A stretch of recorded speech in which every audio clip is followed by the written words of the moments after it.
collectively and do the individual stuff later. Just bring them on, Munchkin. All right, we have a couple individuals that I've known for quite some time.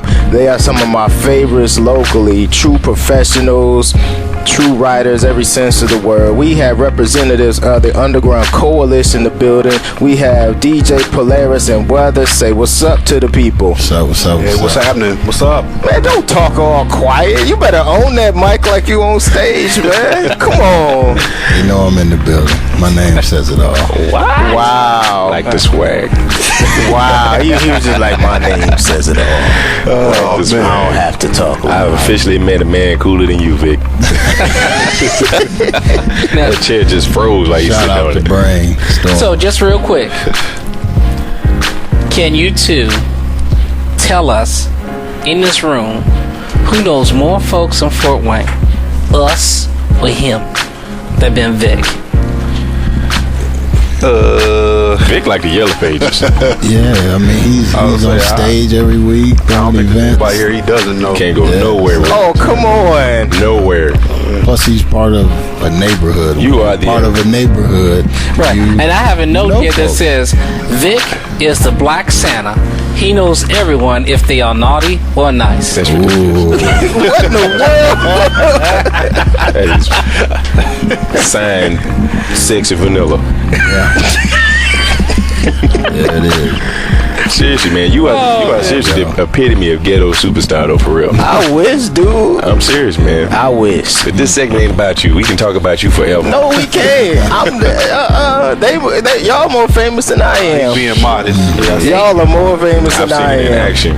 Yeah, but I've seen him in action. I've seen him talk about. I've seen him talk his French. We are. This is FM100 Talks. No doubt. This is Mike Moser presents Art and Soul on the radio. We got Courtney White, VIC. We got DJ Polaris and Weather. Notice how I just cut that off. I real see quick. how you're trying to. Yeah, you I know, like it, though. we had them in the building. Now we have you here for a specific reason because if I'm correct, later this week something's happening. Give us a little info about that. Yes, sir. yeah, we have the release party of our sophomore album, When Worlds Collide. Entirely produced, mixed, arranged. We did the graphics. We did everything in-house. Shout out to my man EDS on the graphics. Brainstorm did production. EDS did production. It was a full collective. So we have that release party on Friday. Doors open up at 8. Show starts promptly at 9. We on time. Oh, without a doubt. And so those that think they can get there at the end and think that, oh yeah, I can wait, and no, we starting at 9, so you get there too late after 10 o'clock, 10:30, it'll be over with. So I don't want to be out that late anyway. yeah, really. So, but yeah, it's at Soup Salad and Spirits, 1915 South Calhoun. Like I said, DJ Barrage is on the wheels, spinning all the flavors. We got a lot of people coming out, man, to support us, and it's really a celebration of 9 men doing something that they've always said they wanted to do, and this is our second album, and we still going strong, and we still doing it, so we're pretty happy about that. And now the Underground Coalition, because it's 9 members, go ahead and run off all the members for everybody. Well, I'll leave that to Weather, man. He's a smart one. Oh, see, here you go. I think, but we got Andromeda. That's DJ Polaris and Brainstorm. Then I might get it up close to my mouth. Yeah. Okay. But yeah, like I said, we That's got not it. the first time you heard that, is it? No, go ahead. Oh, You gonna clarify? Do some editing, right? oh. Hey, just make sure you get them before the show is done. We have a whole show. telling you. Just make sure you get them back. Me and Weatherman, we go way back. We go way I back. was this close to throwing something at you when you was on stage downtown. You remember that? I remember. Go ahead. But yeah, we got Andromeda, which is DJ Polaris and Brainstorm. Then we got Rolio and EDS. We got 219, which is Barrage and Rock Vicious. And we also got X and Big World, and also myself, Weather. No doubt. So all together, 9 guys, 1 mission. Yep. And like I said, we all don't rap. We all don't produce. I mean, right. we do other things too. I mean, we running a business. I mean, bottom line, when you start to sell music, you thus become, you know, a business. You know, even though it's still art, you thus become a business once you start to trade money for goods. So, Right. you know, we got guys that, I mean, I had to give a real shout out to my man X. I mean, he brings me a lot of musical inspiration. You know, just come and just kick it with me and help me go through my records and organize stuff, and World same way, you know, I said. So, and we got EDS doing all our graphic work, so all the graphic stuff that you see at the UC from our symbol on down, EDS has done that, and he's qualified. I mean, he has a degree in it, not just some cat that got a computer and downloaded some software, you know. You know, be qualified. Now, what's the title of the album again? When Worlds Collide. When Worlds Collide. Now, there's a little bit behind the meaning of that. Why don't you go explain a little bit of that? It's kind of twofold. I mean, I have to jump back a little bit, because most times if I'm making any music, you know, and a producer will name a beat anything because he doesn't have any, you know, title to a song. He's just making some music.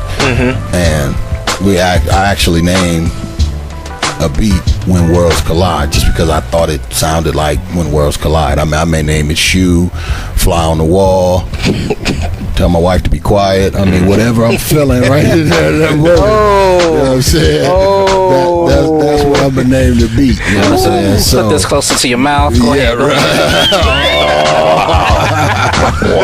So that's part of the you know, part of where that name gets, you know, what we came up with the name is because they liked that name and they kind of wrote around the name of the beat. Right. And that actually probably happened on at least 9 of the songs that's on the album.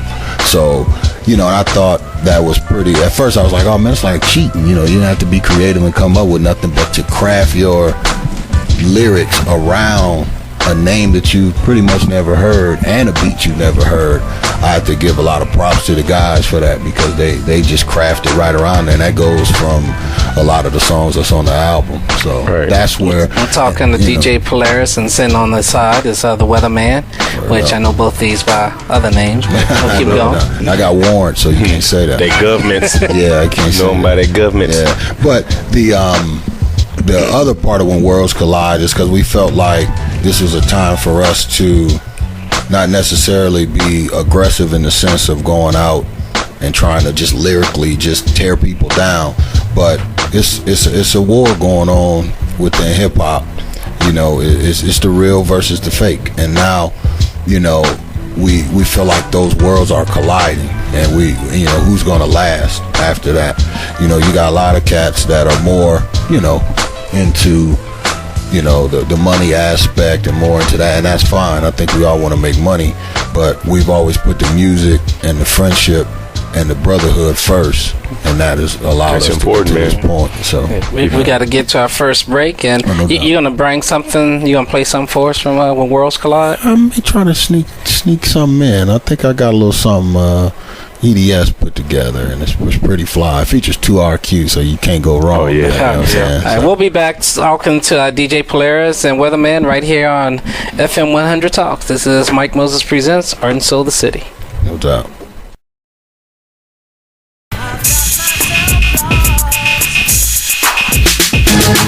And we're back. This is Art and Soul in the City. Mike Moses presents Art and Soul in the City. We're sitting here with UC, man. We got DJ Polaris and we got Weather in the building. What up? They're gonna finish giving us a rundown on how they came up with the title of the CD, When Worlds Collide. It sounds like there's a lot of inspiration, motivation behind it, man. There's a mission, huh? Yeah, no doubt. That's right. So when does the CD drop? Friday. Big day, man.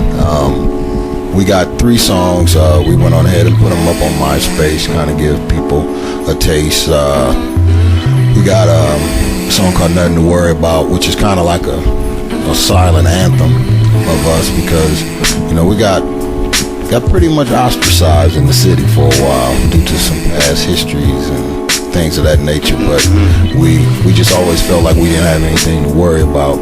So that song is kind of a testament. We also got actually have a song called Indiana. It's kind of a theme, you know, for Indiana, so it kind of covers everything. And It's up there too, and it features PLE. So check that out. And then we have a song called Poetry. And, you know, we always felt like hip hop and poetry. And VIC can attest to this, that they are kids and cousins, if you will. So having that history, you know, we put a song together called Poetry, and some good things, and that features Fatima Washington and Schizo. Yeah. So yeah. Boys working hard. Definitely two elements that came in on that song and made it great. I just want to say, if there was enough time, I would have begged him to get on that song. It just wasn't enough time. I would have begged him to get on that song. Well, it sounds like it's a huge project, man. Well, you know, it's the old-fashioned way of doing music, is doing it what we like to refer to as linear.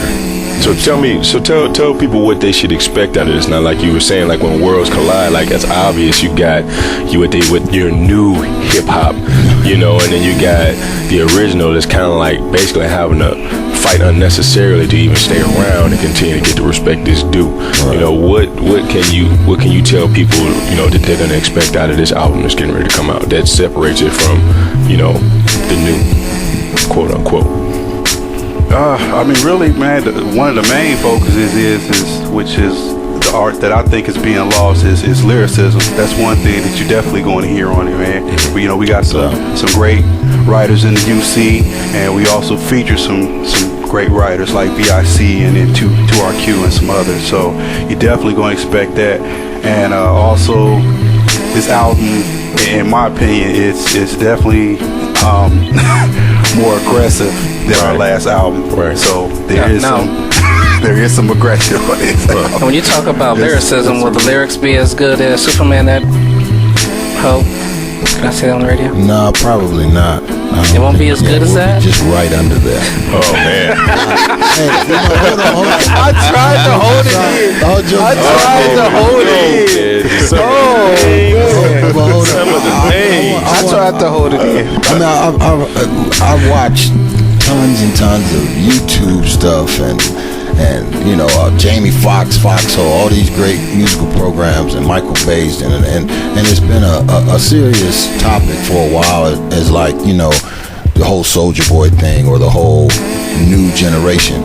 Let me say this unequivocally, right here, right now, that there is no one artist in hip hop more important than another one. Soulja Boy is just as important as Melly Mel. And let me tell you why. You say, oh, hold on, let me tell you why. Melly Mel started a lot of things in hip hop. That's guaranteed. But as we all know, things have to evolve and keep going. So if Soulja Boy or Jay-Z or Kanye or Mac Mall or Weather, you know, is the continuation of what Melly Mel did, how can we not say that they're not as important? How can we devalue their importance based on the fact that we just don't like him? I mean, I don't like Picasso at all. I think he's a garbage artist. Don't mean he's not an artist, though. Yeah, but he's still an artist, and the things that he did inspired other artists that may make you like an Andy Warhol, you know, and thus that you may like a Muad'Dib or the creator of Asghari Odari. You see what I'm saying? Right. So things have cycles, and just because it may not be my particular taste, I cannot say, oh, he's not hip hop. He may not be doing traditional hip hop, but Run DMC was considered sellouts at one time because they changed the way hip hop was being viewed by the way they dressed. If you remember, the early days, cats was dressing looking like Parliament. Yeah. With all them spikes. A lot of costumes, spikes, leather, all of that. Now, then it went to DMC with the suit, the Adidas, and it went to the streets. Mm-hmm. So again, they would look like, oh, they changing it, they messing it up. Then it changed from that. It went real dark to hoodies, and you know, it looked like cats was gonna rob you. You know what I'm saying? Yeah. Things change, man, and you literally could see that transition. Yeah, and you have to just get through it. You know what I'm saying? We got through the hammer time, didn't we? Yeah. We got through hammer time. Did we not? we made it, I right? like Hammer. But we made it up. And you know what? Hammer. Oh, all jokes aside, I did too. There wasn't no diss to Hammer, no. But the problem is when you're in that particular time, at that time, you're looking to what first attracted you to hip hop. what brought you in, and that's usually where you stick with. I mean, that's just your baby, like your first love. You know what I'm saying? And a lot of times, the industry itself is a copycat industry. So whatever might